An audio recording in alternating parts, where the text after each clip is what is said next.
성탄의 날 저희들 이렇게 다 함께 모여 예수님의 탄생을 축하드리며 경배와 찬양으로 주님께 영광 돌리게 하심에 감사를 드립니다. 어둠 속에 빛으로 오셔서 우리의 소망이 되어주시고 참된 빛을 비춰주셔서 절망과 낙심 가운데 있는 우리에게 구원의 소망을 주신 주님의 은혜에 감사를 드립니다. 저희의 모습이 낮고 천한 곳으로 오신 예수님의 겸손한 마음을 닮아가게 하시고 저희들 또한 겸손한 마음으로 다른 사람을 섬기며 그들에게 하나님의 향기를 나타내는 삶을 살아갈 수 있도록 인도하여 주시옵소서. 사랑의 하나님, 오늘 이 시간 저희가 드리는 예배를 통하여 성탄의 의미를 온전히 알게 하시고 주님께서 주시는 참된 평안과 기쁨과 행복을 누리며 살아갈 때 저희들 주님의 살아계심을 경험하며 더욱 주님께 감사와 영광을 돌리는 본 우리 교회 성도들이 다 되게 하여 주시옵소서. 주님, 이 성탄의 계절 우리만 기쁘고 행복한 날이 되는 것이 아니라 주위에 힘들고 어려운 가운데 있는 우리 이웃을 돌아보게 하시고 그들에게 우리의 따뜻한 손길과 관심으로 저들이 위로받고 살아갈 용기를 얻을 수 있도록 저희들 더 많이 나누고 베푸는 삶을 살아갈 수 있도록 인도하여 주시옵소서. 그리하여 우리의 사랑을 통하여 하나님의 사랑을 알게 하시고 회개하고 주님께 돌아오는 역사가 일어나는 이 성탄의 계절이 되게 하여 주시옵소서. 주님, 우리의 가정과 교회와 이 나라 위에 평화와 화해와 화평의 역사가 이루어지기를 소망합니다. 갈등과 상처가 치유되게 하시고 예수님께서 보여주신 사랑으로 서로를 품고 용서하는 그러한 가정과 교회 공동체와 이 나라 이 민족이 될 수 있도록 인도하여 주시옵소서. 오늘 특별히 유아 세례가 있습니다. 주님, 우리의 자녀들이 예수 그리스도를 구세주로 영접하며 일평생 주님 품을 떠나지 않게 하시고 늘 말씀과 기도로 주님 앞에 겸손히 무릎 꿇는 그러한 삶을 살아가게 하시고 언제나 주님과 동행하는 우리의 자녀들이 다 되게 하여 주시옵소서. 또한 부모님의 신앙을 이어받아 주님 오시는 그날까지 믿음의 대가 끊기지 않고 믿음의 명문 가정을 이어가는 우리의 자녀들이 되게 하시고 이들의 삶이 주님의 꿈과 비전을 품고 살아갈 때 주님께서 이들의 앞길을 열어주시고 늘 형통한 삶을 살아갈 수 있도록 은혜를 베풀어 주시옵소서. 하나님, 벌써 한 해의 마지막을 지나고 있습니다. 올 한 해 주님께서 베풀어 주신 은혜가 너무도 많지만 저희들 감사보다는 불평으로 사랑을 나누기보다는 사랑받기를 더 원하며 살아온 것을 회개합니다. 또한 저희들 더 많이 나누고 베풀지 못한 것, 이웃을 돌아보지 못한 것들이 있다면 용서해 주시고 이제부터라도 주님께 받은 사랑을 나누고 흘려보내는 삶을 살아갈 수 있도록 저희를 인도하여 주시옵소서. 다가올 26년에는 본 우리 교회의 부흥과 성도들의 신앙과 믿음이 더욱 성장하는 한 해 되게 하시고 예배의 삶이 회복되는 그런 한 해가 되게 하여 주시옵소서. 이 시간 말씀 전하시는 목사님 날마다 성령 안에 거하게 하시고 늘 강건함으로 붙들어 주셔서 주님이 주신 사명 잘 감당할 수 있도록 인도하여 주시옵소서. 오늘 기쁘고 복된 성탄의 날 모든 영광 주님께 올려드리며 이 모든 말씀 살아계신 예수 그리스도의 이름으로 기도드립니다. 아멘. 예수님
차렷 인사. 우주가는구나. 네, 들어가셔도 됩니다. 네, 다시 한번 박수 부탁드리겠습니다.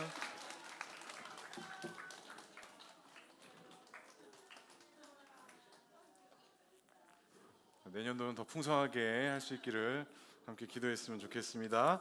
네, 오늘 함께 나눌 말씀은 마태복음 1장 18절에서 25절까지의 말씀입니다. 마태복음 1장 18절에서 25절까지의 말씀 한 절씩 교독하고 마지막 절은 함께 읽도록 하겠습니다. 마태복음 1장 18절에서 25절까지의 말씀. 18절 제가 먼저 읽겠습니다. 예수 그리스도의 나심은 이러하니라. 그의 어머니 마리아가 요셉과 약혼하고 동거하기 전에 성령으로 잉태된 것이 나타났더니 그의 남편 요셉은 의로운 사람이라 그를 드러내지 아니하고 가만히 끊고자 하여 이 일을 생각할 때에 주의 사자가 현몽하여 이르되 다윗의 자손 요셉아 내 아내 마리아 데려오기를 무서워하지 말라. 그에게 잉태된 자는 성령으로 된 것이라. 아들을 낳으리니 이름을 예수라 하라. 이는 그가 자기 백성을 그들의 죄에서 구원할 자이심이라 하니라. 이 모든 일이 된 것은 주께서 선지자로 하신 말씀을 이루려 하심이니 이르시되 보라 처녀가 잉태하여 아들을 낳을 것이요 그의 이름을 임마누엘이라 하리라 하셨으니 이를 번역한즉 하나님이 우리와 함께 계시다 함이라. 요셉이 잠에서 깨어 일어나 주의 사자의 분부대로 행하여 그의 아내를 데려왔으나 함께 읽겠습니다. 아들을 낳기까지 동침하지 아니하더니 낳음에 이름을 예수라 하니라. 아멘. 오늘도 말씀과 기도 자리에 나오신 성도님들을 사랑하고 축복합니다. 오늘 본문의 말씀을 통해서 임마누엘이라는 제목으로 함께 말씀을 나누고자 합니다. 우리 다시 한번 인사 나누겠습니다. 사랑합니다. 축복합니다.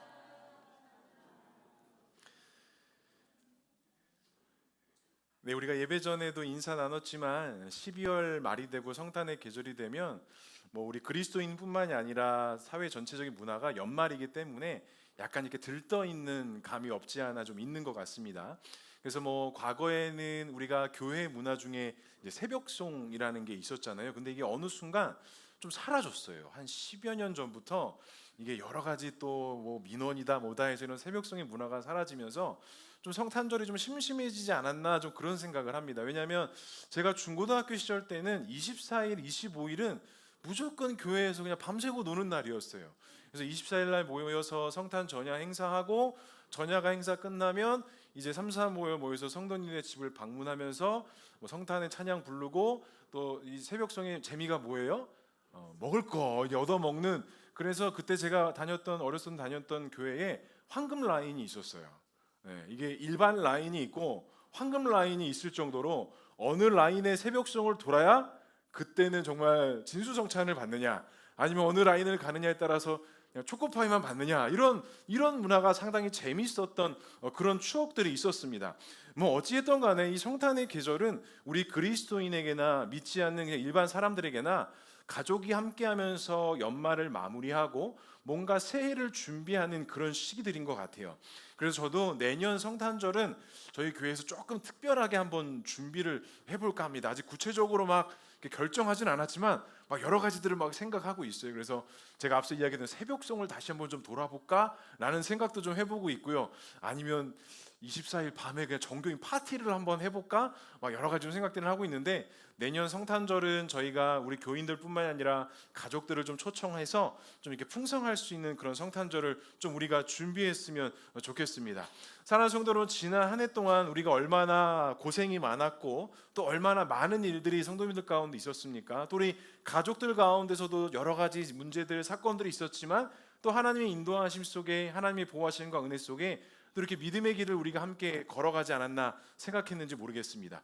제가 보통 집에 가서 사랑의 표현을 하자, 자녀들에게 사랑한다라고 말하자 이렇게 이야기를 하는데 제가 이렇게 따로 알아봤더니 잘 그 숙제들을 이행을 못하고 계신 것 같더라고요. 그래서 오늘은 한번 이 자리를 빌어서 우리 옆에 가족들이 앉아 있는데 좀 용기 내어서 한 해 동안 참 고생이 많았다, 수고했다, 그리고 마지막에 사랑한다라고 좀 이렇게 우리 배우자 간에 또 자녀들에게 이렇게 좀 한번 고백해 보도록 하겠습니다. 다 같이 인사하겠습니다. 한 해 동안 고생이 많으셨습니다. 네, 사랑합니다. 축복합니다. 네. 네, 우리 김한규 집사님 앞에 장로님하고 하세요. 장로님하고. 네. 네, 장로님하고 하셔야 됩니다. 네. 네, 제가 보니까 우리 가족들이 이 사랑한다라는 말, 축복한다라는 말을 특히 한국 정서라가 있어서 그런지 몰라도 표현을 잘하세요, 못하세요? 못합니다. 우리 장로님이 앞에서 못합니다라고 딱 얘기하시는데 사실은 이 표현을 정말 잘해야 됩니다. 마음이라는 것은 표현되어질 때 전달이 되어지는 것이지 마음속으로만 있다고 해서 결코 상대방이 느낀다, 안다라는 것은 그건 잘못된 방법이고 잘못된 결정이에요. 그래서 특별히 더 가까운 가족일수록 또 부모와 자녀 간에 사랑한다, 축복한다라는 말을 정말 자주 하셔야 됩니다. 그래서 올 한 해 또 내년을 지나간 우리 본우리교회 성도들은 내년 주제가 또 하나님을 기뻐하라라는 주제로 갈 것인데 정말 하나님을 기뻐하시는 게 무엇인지를 우리 개인과 우리 가정에서부터 먼저 그렇게 실천할 수 있는 저와 우리 모두가 될 수 있기를 주님의 이름으로 간절히 축복합니다. 오늘 성탄절이지만 우리가 너무나도 잘 알고 있는 말씀이지만 오늘 이 말씀에 로맨스가 담겨 있다는 것을 알고 계십니까? 예수님의 나심이, 예수님의 태어나심이 그냥 이 땅 가운데 우리를 구원하시기 위해서 오신 목적이 가장 첫 목적이지만 그 과정과 그 스토리에 보면 아름다운 사랑 또 아름다운 과정이 세워지는 귀한 메시지가 담겨져 있다라는 것입니다. 오늘 이 말씀을 통해서 우리가 함께 말씀을 나누고 우리 개인과 가정에게 함께 적용해 보고자 합니다. 첫 번째로 살펴볼 것은 우리 예수님께서 이 땅에 무엇 때문에 오셨는가? 무엇을 이루시기 위해서 오셨는가? 우리 18절의 말씀을 함께 읽어보도록 하겠습니다. 시작. 예수 그리스도의 나심은 이러하니라. 그의 어머니 마리아가 요셉과 약혼하고 동거하기 전에 성령으로 잉태된 것이 나타났더니. 아멘. 네, 제가 고백하겠습니다. 제가 설교 원고를 작성하고 변환해서 아이패드에 넣는데 지금 보니까 1대지가 다 빠졌어요. 이거 어떡하죠? 큰일 났네요.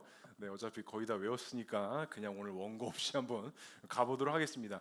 자막이랑 안 맞을 수 있거든요. 그냥 제가 말하는 거 띄워주셔도 되고 안 띄워주셔도 됩니다. 아, 큰일 났네 이거. 1대지 내용이 제일 많은데 큰일 났네 이거. 자, 예수님께서 이 땅에 오셨을 때 사실은 이 요셉과 마리아의 이야기가 시작이 됩니다. 예수님께서 하나님의 언약의 말씀에 따라 이 땅에 오셨고 그 하나님의 구원의 역사를 이루기 위해서 이 땅에 오셨는데 각 복음서에 보면 이 마리아와 요셉에 대한 이야기들이 좀 거론이 되어져 있어요. 누가복음에는 조금 상세하게 기록되어져 있고 오늘 우리가 읽었던 마태복음의 말씀에는 좀 축약적으로 간단한 부분들이 내용 기록되어져 있지만 이 안에 숨겨져 있고 우리가 좀 자세하게 들여봐야 알 수 있는 내용들이 사실은 있다라는 거예요. 오늘 보니까 예수 그리스도의 나심은 이러하니 그의 어머니 마리아가 요셉과 약혼하고 동거하기 전에 성령으로 잉태되었다라고 이렇게 말씀하고 있습니다. 우리가 잘 알고 있듯이 예수 그리스도는 정상적인 결혼 관계에서 임신한 것이 아니라 동침하기 전에 성령으로 잉태되어진 것을 우리가 너무나도 잘 알고 있는 내용이에요. 그런데 오늘 이 말씀을 나누기 전에 우리가 생각해 봐야 될 것은 요셉의 입장에서 먼저 좀 살펴볼 필요가 있다라는 것입니다. 요셉은 어떤 사람이었냐면 오늘 말씀에 보니까 그는 의로운 사람이었다라고 말씀해요.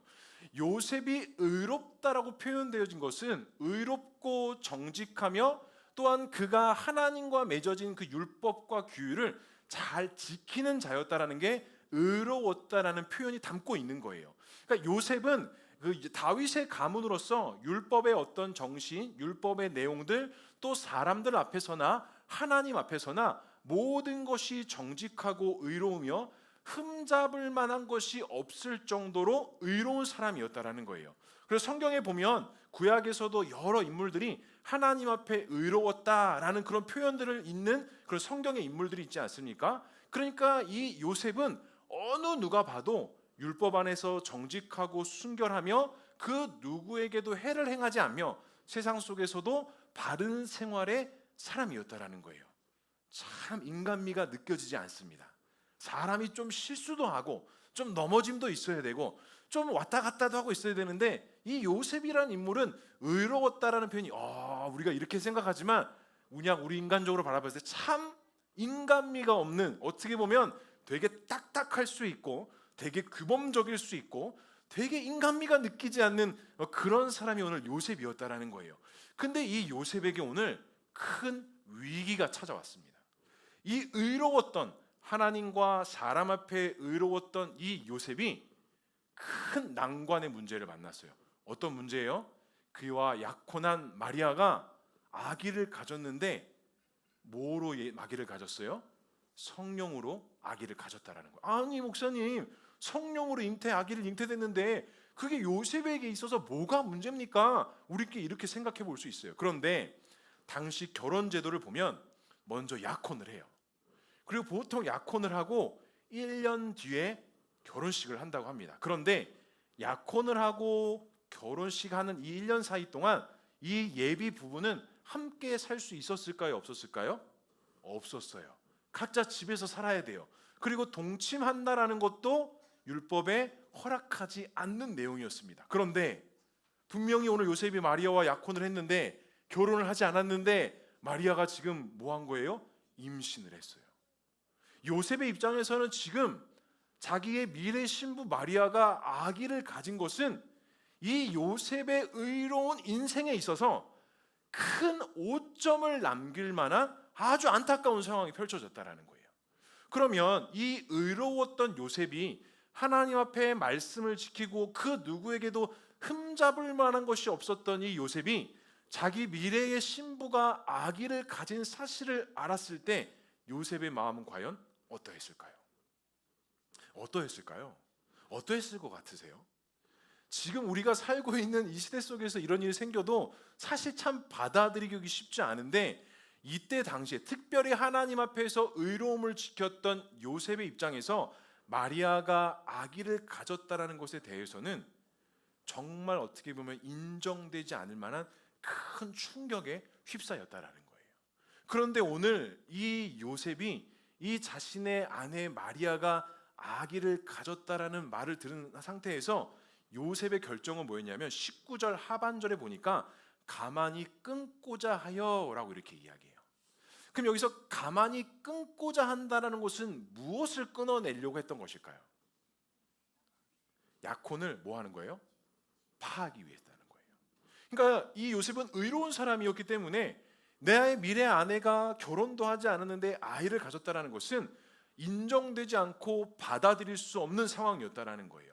특별히 하나님 앞에서 율법을 지키고 의롭게 살아가는 이 요셉의 입장에서는 이 문제만큼은 결코 용납될 수가 없었다라는 사실입니다. 그런데 이 요셉이 이것을 끊어내고자 했는데 어떤 마음과 어떤 생각으로 끊어내고자 했느냐? 19절 중반에 보면 드러내지 아니하고 가만히 끊고자 했다라고 이렇게 말씀해요. 그러니까 지금 요셉은 자기 아내의 이 부정한 문제를 공개적으로 거론해서 자신의 혼인하지 못하는 것을 명분으로 삼을 수 있었는데, 요셉은 그렇게 하지 않고 이것을 그냥 드러내지 않고 끊고자 했다라는 거예요. 왜 그랬을까요? 요셉이 왜 그랬을까요? 요셉이 왜 이것을 공개적으로 드러내서 자기의 어떤 결혼하지 못함을 합당하게 여길 수 있는 명분이 있었는데 왜 그것을 드러내지 않고 이것을 조용히 해결하고자 했냐라는 거예요. 맞습니다. 요셉은 로맨스가 있었던 남자였어요. 다른 이유가 없어요. 그렇게 하나님 앞에 율법을 올바르게 지켜나가는 자였다면 아주 율법적으로 이것들을 해결해야 돼요. 그런데 그것을 사람들에게 드러내지 않고 조용히 해결하고자 했다는 것은 요셉은 마리아를 정말 사랑했다라는 거예요. 얼마나 아름답습니까? 내 미래의 배우자였지만 이의 부정함을 알고도 그것을 덮어주고 감싸주려고 했던 이 요셉의 따뜻한 마음. 우리의 가정을 한번 돌아봅시다.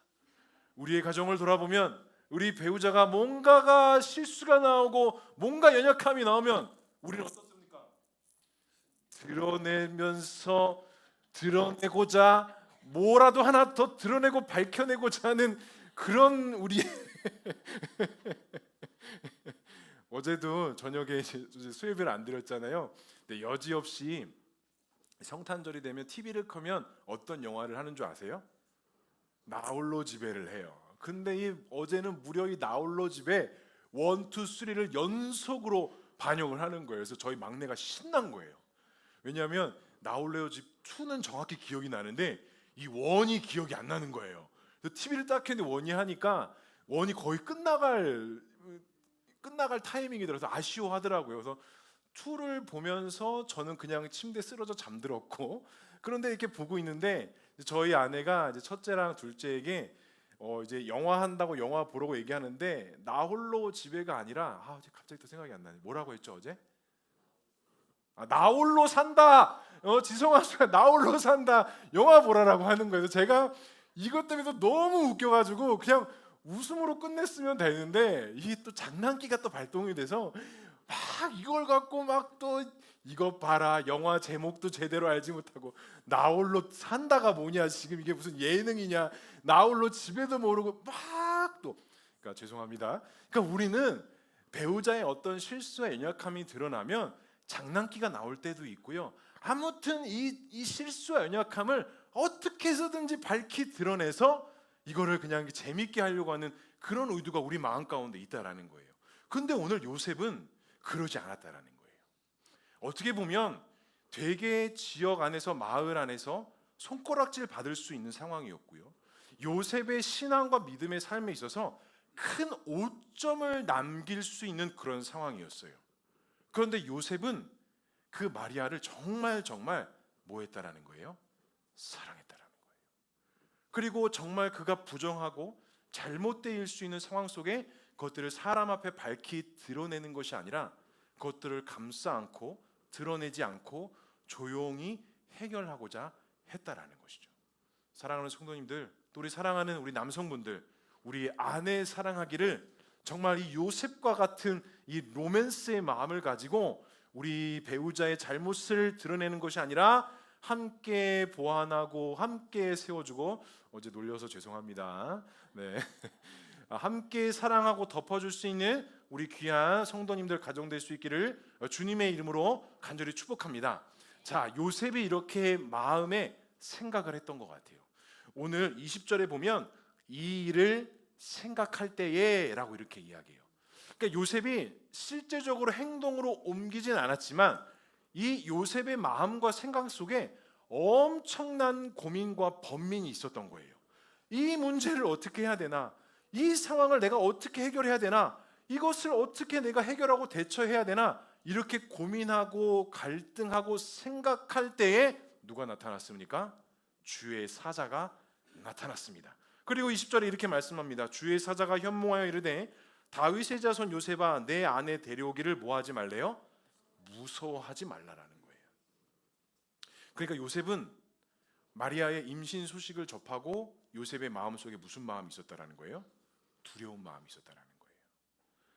이 상황으로 인하여서 나뿐만이 아니라 말이야, 우리 가문이 어찌 보면 우리 가문 속에서 손가락질 받고 때로는 지탄을 받고 공격을 받을 수 있는 여러 가지 상황 때문에 무서워하는 마음이 이 요셉에게 있었는데, 주의 사자가 오늘 요셉에게 나타나서 첫 번째 이야기했던 게 뭐냐? 뭐 하지 말라? 무서워하지 말라라는 거예요. 그런데 이 무서워하지 말라라는 게 요셉에게만 있었냐? 그렇지 않습니다. 아기 예수가 탄생하고 목자들에게도 이 땅에 메시아 그리스도가 왔는데 너희들이 두려워하지 말라, 무서워하지 말라라고 이야기하세요. 그러니까 이 땅에 메시아 예수 그리스도가 온다는 것은 우리를 죄에서 구원하실 하나님의 은혜와 감격도 있지만, 피조물된 우리 인간의 입장에서는 그 예수 그리스도가 이 땅에 오시고 나의 구원자 되는 데 있어서 우리의 깊은 내면 속에 무슨 마음이 있다라는 거예요? 무섭고 두려워하는 마음이 우리 안에도 있다라는 거예요. 그런데 오늘 주의 사자가 요셉에게 나타나서 무서워하지 말고 두려워하지 말래요. 근데 오늘은 마태복음은 요셉에게 이야기했지만 누가복음에 보면 이 말을 누구에게 하는 줄 아십니까? 마리아에게도 합니다. 그러니까 오늘 이 메시지는 요셉에게만 전달된 것이 아니라 요셉과 마리아에게 동일하게 하나님의 마음이 전달되어졌다라는 거예요. 그러니까 이 마리아가 임신한 것에 대해서 너희가 이 세상에서 두려워하고 걱정하는 것에 대해서 두려워하지 말라라는 거예요. 너가 성령으로 잉태되어진 것에 대해서 두려워하지도 말고 떨지도 말고 이 모든 것이 하나님의 계획과 섭리 속에 하나님의 아름다운 그 구원의 은혜가 보여지고 성취되어질 것이기 때문에 뭐하지 말라? 두려워하지 말라라는 거예요. 사랑하는 성도 여러분, 아기 예수가 이 땅에 오시고 그리스도가 우리의 구주 되시고 주인 되어 주신다는 것은 우리가 두렵고 떨림이 있어야 되지만 이 예수 그리스도로 인하여서 우리가 이제는 죄인됨이 아니라 새 생명과 빛 가운데로 나아갈 수 있다는 것에 대한 믿음과 확신, 그 믿음의 찬양, 믿음의 감사가 있어야 한다는 사실입니다. 사랑하는 성도 여러분, 예수 그리스도가 이 땅에 오심을 통해 우리 가정에게 무엇을 말씀하고 계십니까? 두려워하지 말고 놀라지 말고 주 여호와 너희 하나님을 뭐하라는 거예요? 사랑하라라는 거예요. 제가 한 2주 전부터 새벽마다 우리 성도님들의 가정을 위해서 엄청나게 기도를 좀 많이 하고 있어요. 그러니까 올 초부터는 좀 이렇게 각자 개인이 보였다면 이 시간이 1년 정도 지나니까 개인이 보이니까 이제 뭐가 보여요? 가정이 보이기 시작하는 거예요. 이게 참 좀 신비로웠어요. 제가 예배 전에도 이야기했지만 지금까지 부목사로 사역하면서 사실 이것을 본다 살핀다 했지만 사실 그렇게 피부로 와닿지가 않았었거든요. 그런데 저도 담임 목회가 시작되고 1년이 지나가면서 저도 목회가 조금 더 성숙해지는 것 같아요. 처음에는 성도님들 한 명 한 명이 보이기 시작했다가 이게 한 명 한 명을 세분하게 보기 시작하니까 그 다음에 뭐가 보이시냐? 가정이 보이기 시작하더라고요. 그래서 2주 전부터 정말 우리 성도님들의 가정을 위해서 우리 새벽 예배 나오시는 분들은 아시려나? 안 나오시는 분은 모르실라나? 아무튼 엄청나게 기도를 하고 있어요. 막 목소리 높여서 막 소리를 크게 외치면서 성도님들의 가정의 회복과 믿음 안에서 다시 세워짐을 위해서 정말 요즘에 많이 기도하고 있는 것 같습니다. 그런데 우리가 이 가정이 세워지고 믿음으로 나아가는 데 있어서 오늘 주의 사자가 요셉과 마리아에게 이야기한 이 내용을 잘 귀 기울여야 됩니다. 뭐 하지 말라? 두려워하지 말라. 성도 여러분, 두려워하지 마십시오. 주의 백성으로서, 주의 거룩한 자녀로서 우리가 이 땅 가운데서 그냥 던져지는 삶을 사는 것 같지만 그냥 그렇게 던져지는 삶을 사는 것이 아니라 하나님께서는 우리에게도 동일하게 말씀하십니다. 무서워하지 말고 두려워하지 말라. 주 예수 그리스도가 너희와 너희 가정과 함께 할 것이다 라고 말씀하신다는 사실이죠. 사랑하는 성도 여러분, 성탄의 계절 우리가 연말을 두르면서 다시 한번 우리 개인과 가정이 결단했으면 좋겠습니다. 뭐하지 말자? 두려워하지 말자. 걱정하지 말자. 염려하지 말자. 우리와 함께 하시는 주 예수 그리스도를 붙잡고 믿음으로 나아가자. 이렇게 고백할 수 있는 저와 우리 모두가 될 수 있기를 주님의 이름으로 간절히 축복합니다. 네, 1대지가 끝났는데 몇 개 빼먹은 것 같아요. 네. 자, 2대지로 넘어가겠습니다. 2대지부터는 원고가 있습니다. 예수께서 이 땅에 오심은 무엇 때문일까요? 우리 21절의 말씀 함께 읽어보겠습니다. 시작. 아들을 낳으리니 이름을 예수라 하라. 이는 그가 자기 백성을 그들의 죄에서 구원할 자이심이라 하니라. 아멘. 누가복음에서는 마리아에게 이 메시지가 전달이 됐어요. 그리고 오늘 마태복음에서는 요셉에게 전달이 됐다라고 이야기했습니다. 아마도 주의 사자가 주님의 뜻을 이루기 위해서 동일한 말씀을 오늘 이 가정에게 선포해 주셨어요. 그리고 이 메시아로 오신 그리스도의 이름을 무엇으로 지으래요? 예수라고 지으래요. 그러면 이 예수라는 이름 안에 어떠한 뜻이 있고 무엇이 있느냐? 우리가 잘 알고 있듯이 예수라는 말은 이에수스, 예슈아라는 뜻으로 여호와는 무엇이다? 구원이시다라는 뜻을 가지고 있어요.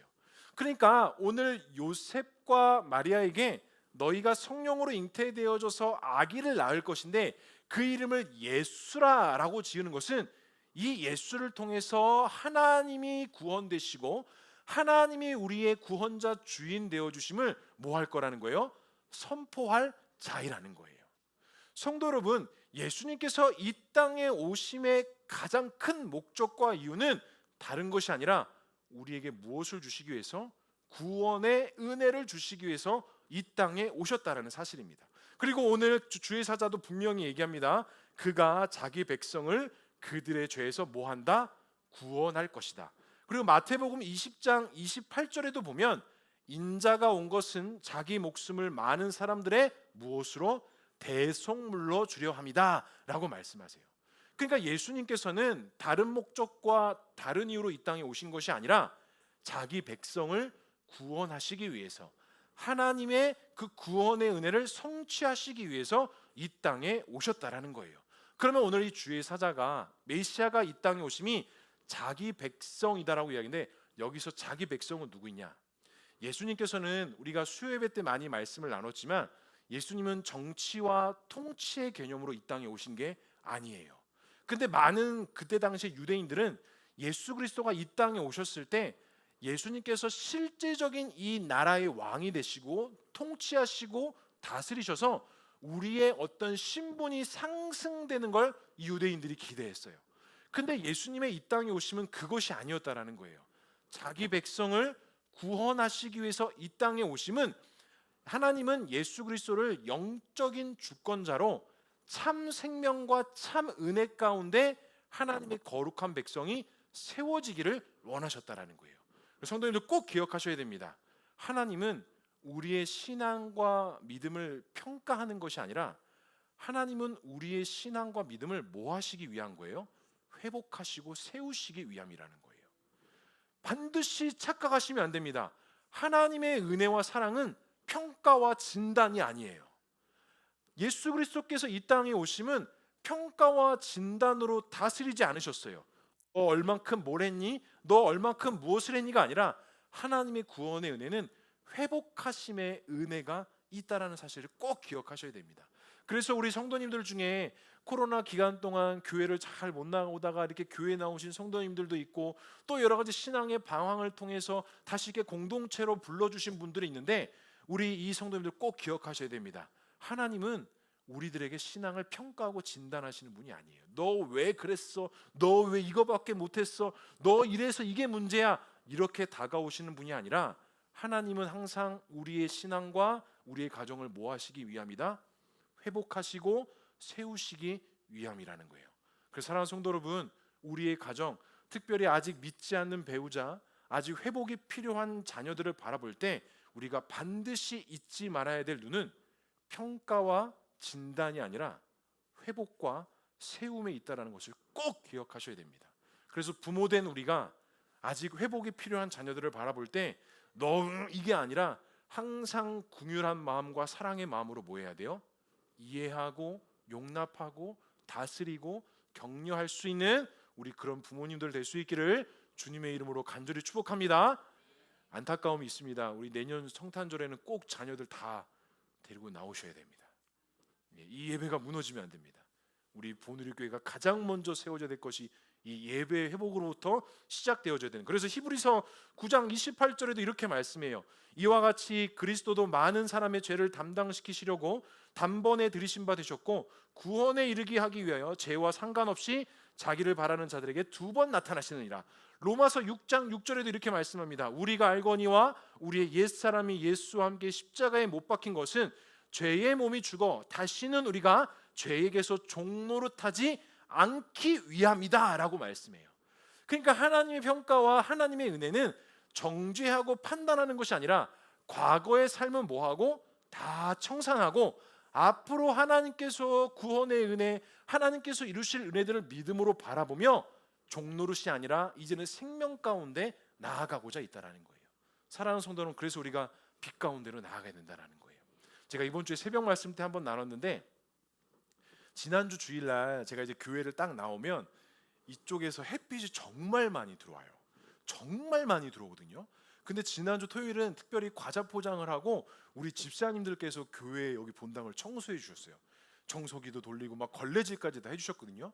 근데 주일날 아침에 딱 제가 본당에 들어왔는데 첫 번째 제 눈에 뭐가 들어왔는지 아십니까? 바닥에 있는 먼지가 싹 보이는 거예요. 그래서 마음 한편에 첫 마음이 우리 집사님도 어제 청소를 어떻게 하신 거지? 라는 마음이 들면서 하나님께서 어떤 깨달음을 주셨느냐? 빛이 없었다면 그 먼지가 보일까요? 안 보일까요? 안 보입니다. 그런데 햇빛이 들어오면 이 바닥에 있는 작은 먼지까지도 다 보입니다. 그래서 제가 청소기를 들고 그 빛을 의지하여 청소기를 다시 한번 이렇게 돌렸어요. 성도 여러분, 왜 우리가 빛 가운데로 나아가야 되는지 아십니까? 빛 가운데로 나아가지 아니하면 우리가 절대로 우리 가운데 있는 그 먼지들을 볼 수가 없습니다. 이것을 내가 깨끗이 해야지 아무리 노력해도 빛 가운데 나아가지 아니하면 우리가 절대로 회복과 깨끗함을 이룰 수 없다라는 사실. 또 한 가지는 우리는 무엇이 돼야 됩니까? 거울이 돼야 됩니다. 내가 빛이 돼서 내 의로움과 내 선함이 아니라 빛 대신 그리스도 앞에 나아가는 거울이 돼서 이 빛 대신 예수 그리스도를 반사할 수 있는 그런 거울과 같은 존재들이 되어져야 된다라는 거예요. 그러니까 예수님의 목적은 우리를 평가하고 진단하시고 정죄하시기 위함이 아니라 우리의 더러움과 우리의 모난 부분들을 깨끗하게 하셔서 하나님의 은혜 가운데 나아가기를 원하신다라는 것. 사랑하는 성도 여러분, 간절히 소망합니다. 우리가 그 빛 가운데로 나아가는 하나님의 거룩한 자녀됨을 믿으시고 하나님 앞에 믿음과 소망으로 나아갈 수 있는 저와 우리 모두가 될 수 있기를 주님의 이름으로 간절히 축복합니다. 마지막으로 임마누엘은 우리에게 무엇을 말씀하실까요? 우리 23절의 말씀 한번 읽어보도록 하겠습니다. 보라, 처녀가 잉태하여 아들을 낳을 것이요 그의 이름을 임마누엘이라 하셨으니 이를 번역한즉 하나님이 우리와 함께 계시다. 이 임마누엘이라는 말은 엘은 하나님을 뜻하고 누는 우리와 그 다음에 임은 함께라는 뜻을 가지고 있습니다. 그러니까 예수님께서 이 땅에 오셨다라는 것은 하나님이 우리와 함께 하신다는 이 사실을 밝히 드러내고 나타내기 위함이었다라는 사실이죠. 사랑하는 성도 여러분, 원래 예수님께서는 이 땅에 내려오실 그럴 만한 이유가 없는 분이셨어요. 하지만 우리를 죄에서 구원하시기 위해서 우리를 이 땅으로 불러 모아주시고 하나님의 은혜와 섭리 속에 하나님의 함께 하시는 은혜 가운데 나아가는 귀한 은혜를 허락해 주셨다라는 것. 요한복음 1장 14절에는 이 말씀을 조금 더 피부로 와닿게 이야기합니다. 말씀이 육신되어 어디로 왔다? 우리 가운데 오셨다라고 말씀합니다. 사랑하는 성도 여러분, 올 한 해 마무리가 내년 한 해가 이 하나님이 함께 하심의 풍성함의 은혜가 있기를 주님의 이름으로 간절히 축복합니다. 그냥 이 성탄의 계절이 그냥 우리의 기쁨과 들뜸으로만 보내는 것이 아니라 하나님께서 우리와 함께 하셔서 우리 개인을, 우리 가정을 회복시키셔서 하나님의 그 은혜 가운데 나아가는 하나님의 귀한 섭리와 은혜 가운데 있다는 사실 꼭 기억하시고 오늘 하루 가족들과 함께 또 우리 이웃들과 함께 우리 자녀들과 함께 이 성탄의 기쁨을 나누시고 서로 격려하고 서로 찬양하고 서로 함께 위로할 수 있는 저와 우리 모두가 될 수 있기를 주님의 이름으로 간절히 축복합니다. 이 시간 우리 같이 함께 기도하겠습니다. 이 시간 오늘 말씀 기억하면서 하나님, 이 성탄의 계절이 나에게 다른 것을 말하는 것이 아니라 하나님이 나와 함께 하심, 또 우리의 가정의 회복, 나의 믿음의 연약함을 도우시는 그 하나님의 은혜를 회복할 수 있는 참 은혜가 있게 해달라고 이 시간 우리 잠깐 동안만 함께 나눈 말씀 기억하면서 함께 기도하도록 하겠습니다. 기도하시겠습니다. 사랑과 은혜가 풍성하신 하나님 아버지, 은혜를 감사합니다. 하나님의 도우심과 인도하심 속에 우리가 믿음으로 나아갑니다.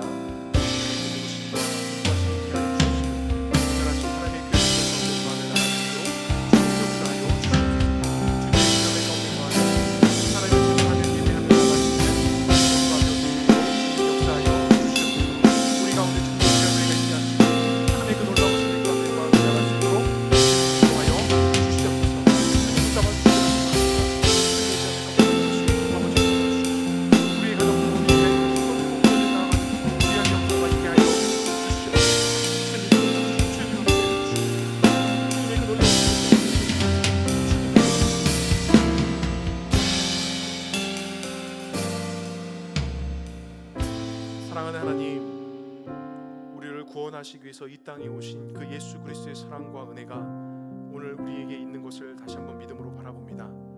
세상의 자녀로 살아가는 것이 아니라 하나님의 거룩한 자녀로 살아갈 수 있는 귀한 은혜가 있게 하여 주시고 특별히 우리 가정과 우리 개인, 특별히 자녀들을 주님께서 붙잡아 주셔서 이 구원의 참 기쁨과 은혜를 누리게 하시고 그 하나님의 도우심과 섭리 속에 믿음의 담대함으로 나아갈 수 있는 우리 가정, 우리 개인, 우리 귀한 성도들 되어줄 수 있도록 주님 인도하여 주시옵소서.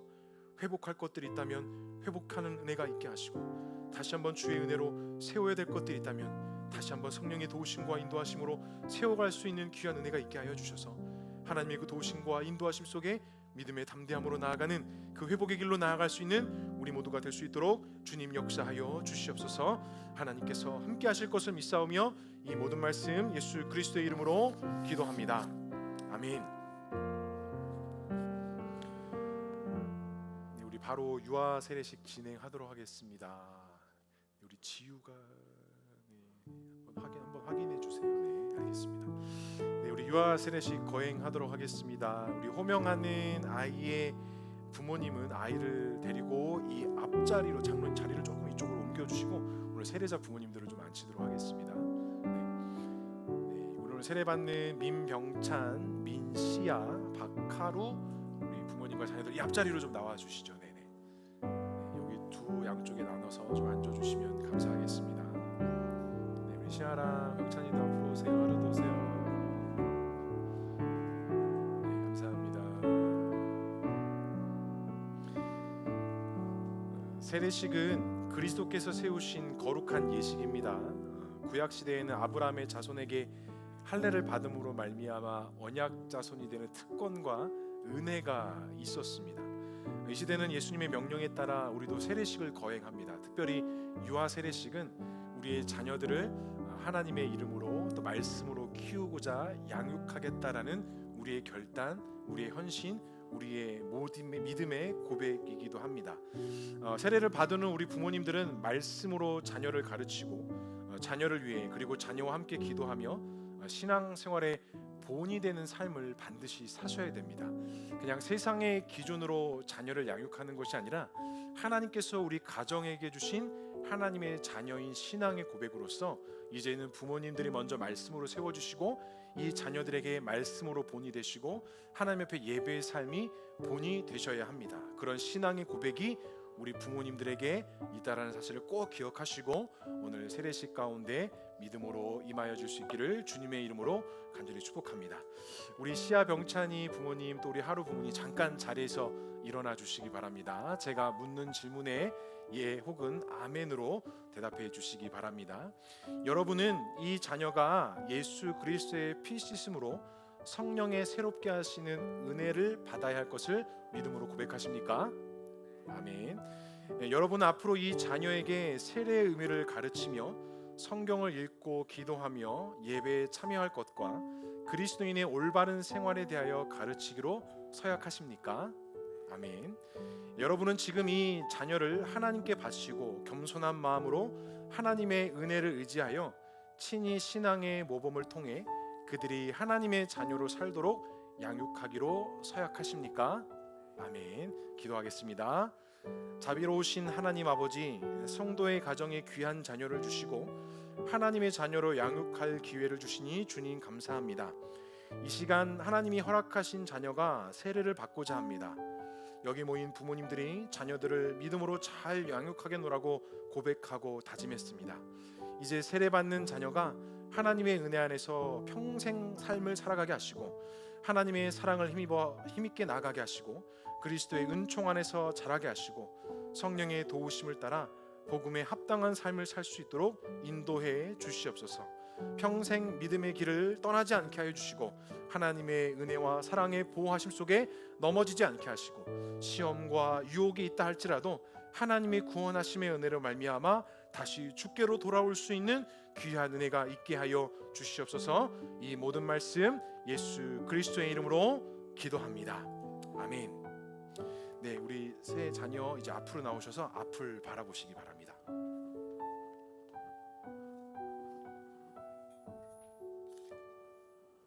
네, 이쪽으로 서시고요. 세례식을 거행하도록 하겠습니다. 우리 시아야 병차야 조금 물이 이렇게 흐를 수도 있는데 너무 긴장하지 말고 우리 기도하는 마음으로 함께 세례를 받도록 하겠습니다. 세례하겠습니다. 하나님을 믿는 거룩한 자녀 민시아에게 성부와 성자와 성령의 이름으로 세례를 주노라. 아멘. 하나님을 믿는 자녀 민병찬에게 성부와 성자와 성령의 이름으로 세례를 주노라. 아멘. 우리 하루는 울까봐 좀 걱정이 되네. 하나님을 믿는 거룩한 자녀 우리 박하루에게 성부와 성자와 성령의 이름으로 세례를 주노라. 아멘. 네, 가만히 서 계시면 되겠습니다.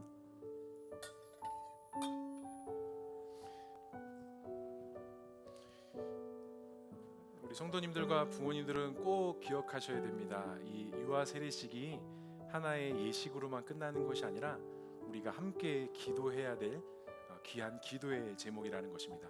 이제 우리 성도님들 다 같이 자리에서 일어나시겠습니다. 우리 성도님들에게도 서약을 받도록 하겠습니다.